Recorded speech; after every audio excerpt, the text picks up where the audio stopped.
Now let's look at how the Pentagon tried to control the information on the broadcast end as it came into our living rooms on the news.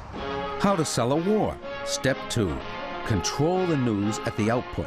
Method, the Military Analyst Program. They are doing very good work. We're on the brink of doing something serious. And that's why I am so much against adding more U.S. troops to the This is a good news story. That's why the military's over there, to kill the bad guys. I think what we've done in that region, we've got to follow through on. In April of 2008, David Barstow of the New York Times broke a story about how the Pentagon used 75 military analysts, former military men, to get the Bush administration's version of the war in Iraq out to the American people. In the spirit of trying to control the message, the same folks in the Pentagon who designed the Embed program were also behind the Military Analyst Program. I've never been a believer in spin. It's just not something that ever came to me comfortably. I just never believed it. Tory Clark thought a lot about how you achieve information dominance, and her theory was that people are very cynical about the spinners, the official spokespeople for government agencies, and that they're equally cynical about the media itself. They're mistrustful of reporters and anchors. However, a military analyst, a retired general, who is seen as being neither part of the administration nor part of the media, was someone that they thought had unique credibility. Joining us now from Washington is Major Bob Bevilacqua of Fox News. Bob Bevilacqua is a former Green Beret. He was hired by Fox News as a commentator after 9/11 and remained on Fox's payroll until 2005. Were we fed propaganda in the build-up to this? Absolutely. Were you part of it? I was stuck in the middle of it, yeah. Were the military analysts part of it? Some of them assisted with promulgating it, whether or not they knew that at the time. The Civil War is already taking... William Nash is a retired Army general and a senior fellow at the Council on Foreign Relations. He's also a military analyst for ABC News. Are we engaging in propaganda with this war on terror? I want to give you the most disarming answer possible. Of course we are. The TV analysts were invited to the Pentagon to meet with the top military leaders. They had 18 meetings with Secretary of Defense Donald Rumsfeld himself. You folks really do a service because you've got the backgrounds and you come at it from a perspective that is constructive for the people in the country, and we appreciate it. It was a Kool-Aid drinking session, and some of the analysts recognized it as that. And there were people in that room that were cheerleaders for the administration, okay, and were looking for ways to help.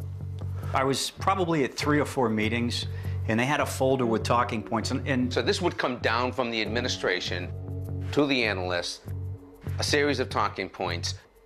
Then they would go on television and we're say... We're talking parroting in a sock puppet. That's what we're talking about. They use real civilians as human shields. The enemy poses as civilians. They use human shields. Because he uses people for human shields. I mean, I'm sure... They put their own people out in front as human shields. Were the analysts on the payroll of the administration? Not directly. Or were they on the payroll of the Pentagon? Not directly, Okay. but indirectly. Who was paying them?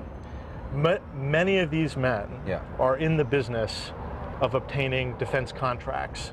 You got to understand that there was a lot of business being done by these folks who, in large part, knew each other. The United States military is the best it has ever been in its history. The National Guard... They're doing very good work. They're on their game plan. And there are tremendous opportunities for the U.S. soldiers and the U.S. presence on the ground to make a difference, and that's what they're doing. Very sadly, We don't want to be there with inadequate U.S. combat power between now and the end of this administration. You have to remember that when you're in that business, information is king. Access is king. Now, what happened when somebody went on the air and didn't parrot what the administration was saying? There was a heavy price to be paid for sustained criticism of this administration. When they began to go off the reservation, suddenly their access was cut off. When I first started to do Fox, I worked for a defense consulting firm, and the owner of that firm had told me, don't ever say anything on the air that is contrary to the presidential administration. because it could affect us contractually. The most amazing thing for me was that there was such a lack of vetting on the part of the networks. Many of them really didn't have a clear understanding what their own military analysts were doing during the day. They didn't know. When you were asked by Fox News to be an analyst, what was the vetting process like? For what I can tell, the fact that I was on CNN with Wolf Blitzer was probably about as deep as the vetting went. When your article came out, how did the network news entities respond to it? By and large, they ignored it. Didn't cover it. Didn't, they mentioned it a little bit on a couple of them, but for the most part, they really haven't reacted to it. After David Barstow's article was published, the Pentagon suspended the military analyst program. There are now 3 government investigations underway. But even so, the media continues to use military analysts. They want more F-22s. And the news continues to give us little information as to their business ties. In the short run, but that isn't the solution.